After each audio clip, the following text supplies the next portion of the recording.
brought to you by the team that crafted the wonderful World War Z game and its brilliant expansion, a successor to one of the most popular and fantastic games in the world of Warhammer 40k, Space Marine 2. Let me just say, I have been hyped for this game ever since its announcement and subsequent gameplay reveal. As we got more and more trailers into 2024 and it was delayed to September, I was very excited but also very skeptical for the release. Each one of these trailers looked fantastic. Great gameplay, varied environments, big bombastic set pieces, a studio that seemed super excited to work on the Warhammer universe, no microtransactions, and in-depth customization for your Space Marines. Which, if you know anything about me and the games I personally tend to enjoy, good customization is like crack for me. But that's all just the trailers. They're designed to hype up this game. So now that it's out for real, how does it hold up in reality?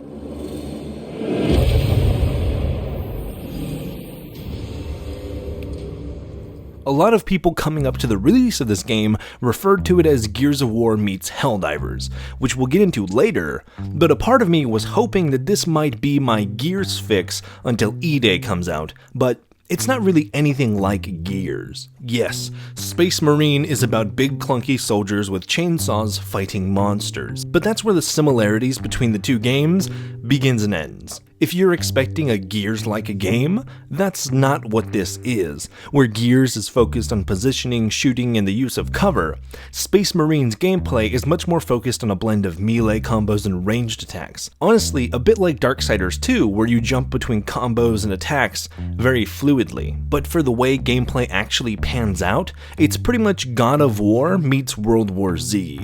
Short missions where you and two other Marines travel through a linear level, completing various objectives, while the combat is focused on parries, dodges, and interjecting executions as you chew your way through a horde. You have a regenerative shield and a larger health bar that requires consumables to restore. The shooting is fun, with a nearly endless horde of enemies to go against, and each melee combo ending with an opportunity to shoot the afflicted targets with a follow-up shot, dealing incredible damage to elites and eliminating the smaller Tyranids. You're given a primary, a secondary, and a melee weapon, all of which you use all of the time. Secondaries are good for picking off smaller Tyranids, primaries are good for dealing damage or clearing hordes, and the melee helps you thin out a crowd when they get around you, which is something else that the game does incredibly well: the Tyranid Swarm. In Warhammer 40k, the Tyranids are a race of hyper-evolving aliens that harvest genetic material from the foes that they defeat. Xenomorphs, but somehow more scary. They don't have fleets with dozens of gigantic cannons, they don't have ancient warriors crafted to be perfect specimens. When going against the Tyranids, it's death by 1,000 cuts. And if those 1,000 cuts don't work, it becomes 1,000 slightly stronger cuts, and so on and so on. The opening of the game portrays this perfectly during Titus's last stand. The Tyranids don't stop coming. Their onslaught just becomes more and more overbearing until you can't take it anymore. But with that, let's delve into the story of Space Marine 2.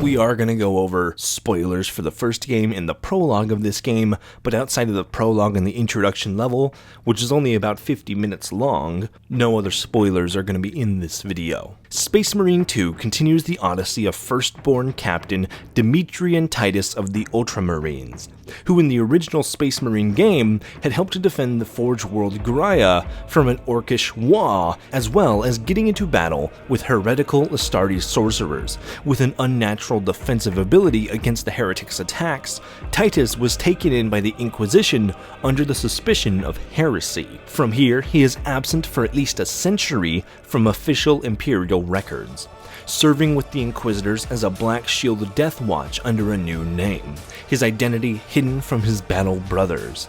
The prologue of the game takes place during this time, as Titus was a member of Death Watch until his kill team was slaughtered in an attack against a Tyranid fleet, where Titus remained on the edge of death before, as fate would bear, he was discovered by a chapter chaplain of the Ultramarines' 2nd Company, who recognized the soul that had once been a captain to the mighty Blueberries. With no other chance for survival, Titus was revived through the Calgarian rites, the Rubicon surgery, and reborn stronger than ever as a Primaris Space Marine, returned to the Ultramarines, and given the rank of lieutenant upon coming back. The demotion was no worry to Titus, however, as he simply took pride in his service to the chapter, and with a word as strong as adamantine, vowed to kill the Falzinos in the name of the Lord Emperor. From here, Space Marine 2's campaign begins. And just in the first couple hours, all the missions are fairly linear with a balance of holding ground, pushing forward, and a variety of enemies that make for a fun experience that didn't ever feel repetitive in the couple hours that I played through the game.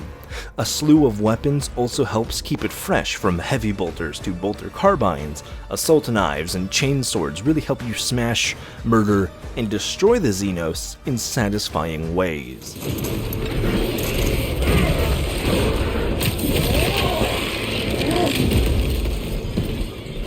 Space Marines multiplayer is made of 2 main modes: the 3-player co-op missions and a series of 6v6 arena-style gameplay. The first of which is a set of minor continuations that run alongside the campaign. As Titus does his thing, these co-op missions see us in the boots of other Marines completing tasks on the side. For the most part, co-op follows the same formula as the campaign. Linear path, lots of enemies, completing objectives as you go. Which is not a bad thing, but at least in everything I've played so far, it hasn't offered anything new gameplay-wise outside of the classes and customization. Speaking of, let's get into the former there. Classes in PvE are incredible. There's a fun balance here.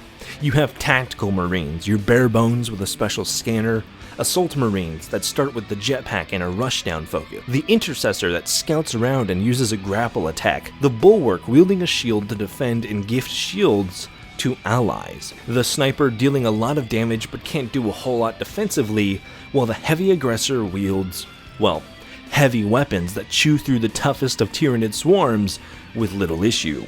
As a Salamander enjoyer myself, the Aggressor was my obvious go-to, and it was so much fun. Pairing classes together with custom Marines is a lot of fun, and it makes for the perfect balance of head-empty nonsense and explosive fun against enemies that are varied and oppressive when they need to be. A single Tyranid is no harm, but a swarm, especially if you aren't paying attention, can quickly overwhelm you. The game does a good job of keeping it alive, so you can't just turn half your brain off when going through missions. The second half of multiplayer, the 6v6 versus mode, is also a lot of fun. I haven't played a whole lot of it, not given enough time to really sink my teeth into it, but from the few matches I played that weren't one-sided and uneven team-wise, were really fun. The classes are carried over from the PvE mode with a restriction of 2 per team, so you can't take 6 heavies and overwhelm the enemy, which was a nice balance. But even still, I found myself outplaying the heavy or assault classes with just the Sniper. In one way that this game does resemble Gears of War, the multiplayer was heavily dependent on positioning more so than gear. You can take down heavies with a simple bolt pistol, it's just a matter of using cover and the environment to your advantage. But beyond that, in the matches I played, it felt a lot like Destiny's Crucible to me. Time to kill depends on your weapons, but is mostly on the quicker side. Teamwork is a strong pillar that will help you dominate, and a variety of abilities means that no 2 Marines are equal, but it's also more about your skill and how you use those abilities rather than the raw strength of them alone. Now, to the most important bit of the game for me, the customization of your Marines. It's amazing. There's not a single microtransaction in sight. All the colors and decals and armor sets are entirely earnable in-game. Each color and decal is hidden within the dozens of chapters you level up, unlocking their design as you go with a currency granted through gameplay. while the armor pieces are awarded for playing the game and completing challenges. The only DLC that exists now is the chapter-based packs, of which only the Ultramarines have one, with Ultramar-specific successor chapters and Dark Angels confirmed to be coming later. But even without these special kits, there's a lot to enjoy from what's here. This goes for the whole game, but the UI was a bit clunky on controller, but otherwise the absolute control you have over color schemes is just great. The game allows you to color each part of your Marines separately: shoulders, arms, the torso, back, helmet, and legs, along with unique patterns in the trim of each section and decal colors. It's very freeing and does a better job than even For Honor in terms of letting you flesh out a color palette with almost a limitless number of combinations. Want to just be a standard Space Wolf? Go for it. Want to be your custom successor chapter of the Salamanders? You know I did. Want to look like a colorblind orc, painted all your armor all different shades? That's possible, along with the actual armor sets that can also be made piecemeal, mixed and matched all along the watchtower. While not all armor is compatible with all of the classes, like the torsos and most helmets especially, there isn't a variety here to express your Marines while keeping them specialized as you can do on the tabletop. Now all I need is a set of Stormcast armor so I can have my Eternal Marines. The only real letdown for Marines is the Heretic Astartes.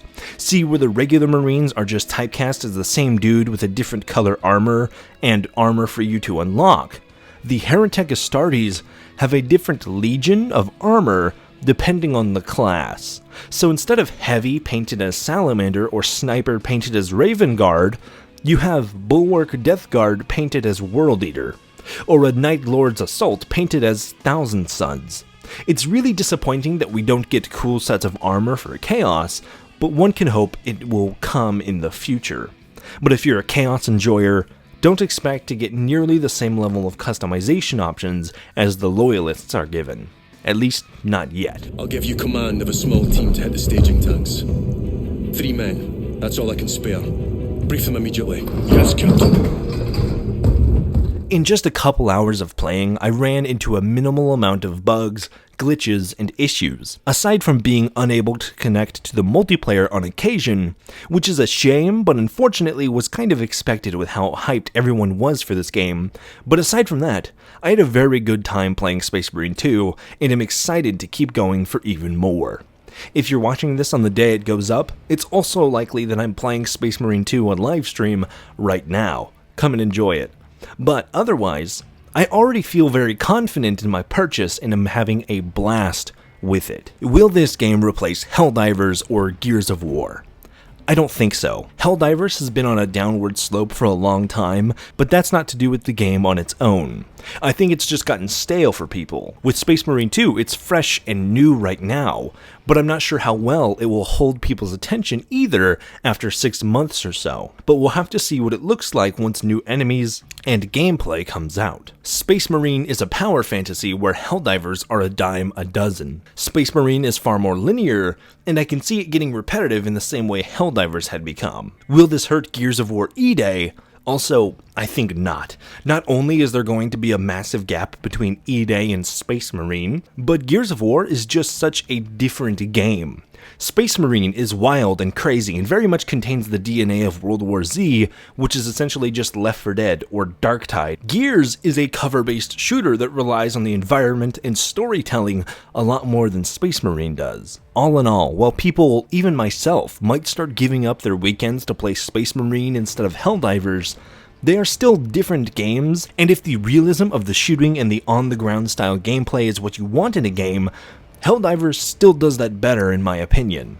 But if you want a power fantasy where you can chew through thousands of Tyranids and still keep some more up your sleeve, or maybe a multiplayer mode on the side, Space Marine 2 is obviously much better at that. I don't often do a lot of reviews, but if that's what this is, Space Marine 2 is a solid game and worth the time if you've had any interest in Warhammer 40k.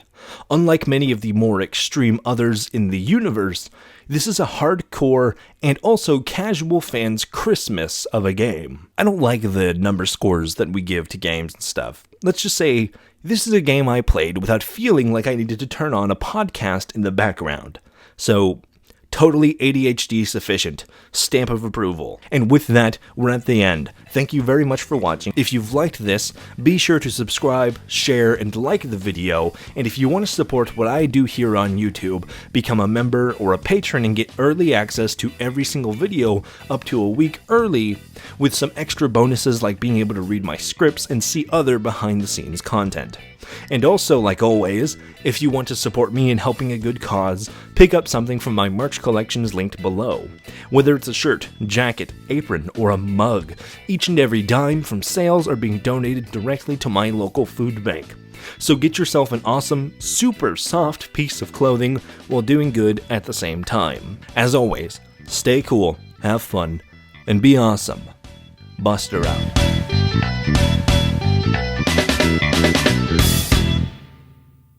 Do you have what it takes to eliminate the Xenos threat? Do you have what it takes to don the armor of the valiant Astartes and lay down your life for the almighty God Emperor? Do you have a hankering for purging? Do you want to be a space marine?